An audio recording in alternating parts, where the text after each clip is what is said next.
Hello welcome back guys, आपका स्वागत है मेरी एक और नई वीडियो में। तो आज हम एक्सप्लेन करने वाले हैं द रीबॉर्न यंग लॉर्ड मांगा के एपिसोड 2 को। तो चलिए स्टार्ट करते हैं। अगर आपने एपिसोड 1 नहीं देखा है तो वो आपको मेरे चैनल पर मिल जाएगा, तो पहले वो देख लीजिए और फिर इस वीडियो पे आना। तो चलिए स्टार्ट करते हैं। तो हमारी स्टोरी वहीं से कंटिन्यू होती है जहाँ पे पिछला एपिसोड खत्म हुआ था, जहाँ हमारा मेन कैरेक्टर सियान कहता है, क्या मैं इसे मार डालूं? नहीं, मेरे पे इससे अच्छा तरीका है, मैं ये धीरे धीरे करूँगा। मिस मार्गरेट, आपको पता है ना, क्रांस मेरे साथ ही एकेडमी में जाने वाला है। तो क्या तुम्हें इस चीज़ की फिक्र नहीं कि वो सारे अपने बॉडी पार्ट्स के साथ ही एकेडमी ज्वाइन करे? और फिर तभी मार्गरेट गुस्सा होकर कह दिया, तुम्हें तो मैं तुम अपनी गंदी जबान से ये क्या बोल रहे हो? तभी सियान के साथ का सोल्जर कहता है, एक्सक्यूज मी मिस लेडी, ये सर ड्यूक के आदेश है, सर ड्यूक ने इसे बुलाया है, तो आप चाहेंगी तो नहीं कि हम लेट हो जाएं? क्या आप चाहती हैं? क्या ड्यूक के आदेश?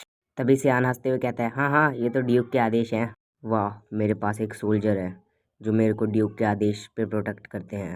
तभी हमारा सीन शिफ्ट होता है और हम देखते हैं ड्यूक के गेट का सीन, जहाँ पे कोई नॉक नॉक कर, वो और कोई नहीं, हमारा सियान होता है जिसे ड्यूक वट अंदर बुला लेते हैं। और तभी सियान कहता है, ये 15 साल बाद है कि जब हम अकेले में बात कर रहे हैं। तभी ड्यूक कहता है, बैठो मेरे बेटे।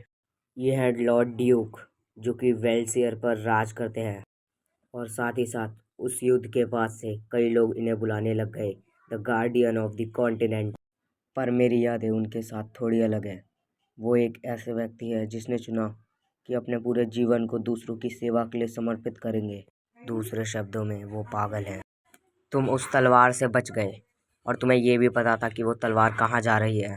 सॉरी माय किंग, जब क्रांस तुम पे झपटा, तुमने अपने शरीर को मूव करा इतना ही कि तुम उससे बच सको। तुमने ये तलवारबाजी कब सीखी? ऐसा कुछ नहीं है पिताजी, मैं तो बस रात में खुद प्रैक्टिस करता रहता था। क्या?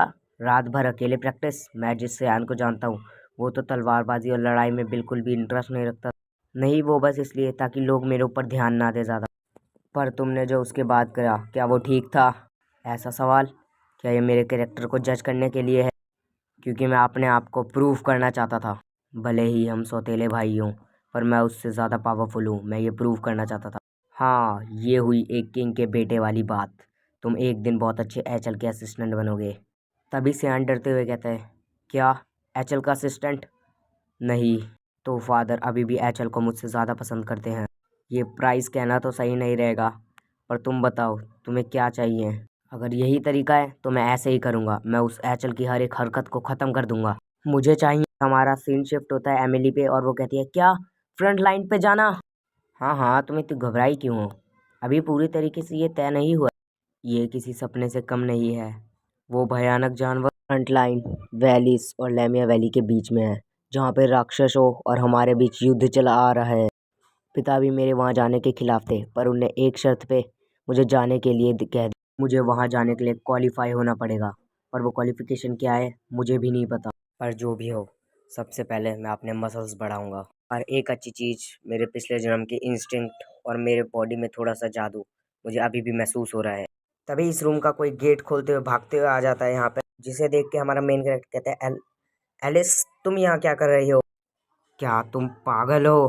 तभी सियान की मेट कहती है, मिस एलिस आप ठीक होंगी पक्का? तभी एलिस कहती है, क्या तुमने सही में पिता से ये कह दिया कि तुम्हें फ्रंट लाइन पे जाना है? क्या तुम अपने आप को एक वॉरियर इसलिए समझ रहे हो क्योंकि तुमने उस पिद्दी क्रांस को हरा दिया?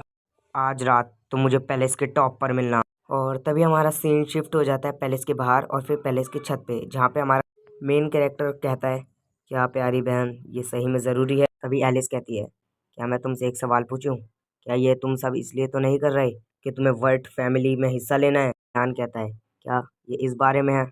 मेरी कोई दिलचस्पी नहीं है इन सब चीज़ों में, तो चलो अब ये शुरू करते हैं। तभी सियान कहता है, आज ही मैंने क्रांत से फाइट करी और अब मेरी बहन। और तभी एलिस सियान की तरफ एक जंप मारती है, जिसको देखने के बाद सियान थोड़ा सा चौंक तो जाता है, पर सियान एलिस के हमले को अपनी छोटी सी रेपियर से ही रोक देती।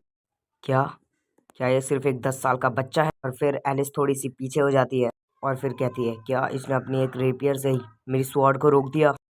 क्या सियान ये सिर्फ एक तुक्का था ना? अभी सियान अपने मन में सोचता है, शिट, मैं फंस गया हूँ। पर एलिस बहुत ज़्यादा हमले करने लगती है सियान के ऊपर और सियान भी सारे हमलों को डिफ्लेक्ट कर रहा होता है। और तभी एलिस एक खतरनाक सा अटैक करती है सियान के ऊपर और सियान उस हमले को अपनी रेपिड से रोकने की कोशिश करता है और कहता है मन में, वो अपने छोटे भाई पे जरा भी रहम नहीं दिखाएगी और फिर सियान अपने रेपिन से ही उसकी स्वॉर्ड को पीछे धकेल देता है, जिसे देखकर एलिस बहुत ज़्यादा चौंक जाती है। और ये एपिसोड यहीं पे ख़त्म होता है। और अगर आपको ये एपिसोड अच्छा लगा तो मेरे इस वीडियो को लाइक कर दीजिए और चैनल को सब्सक्राइब कर दीजिए, ताकि मैं जल्दी से एपिसोड 3 ला सकूँ।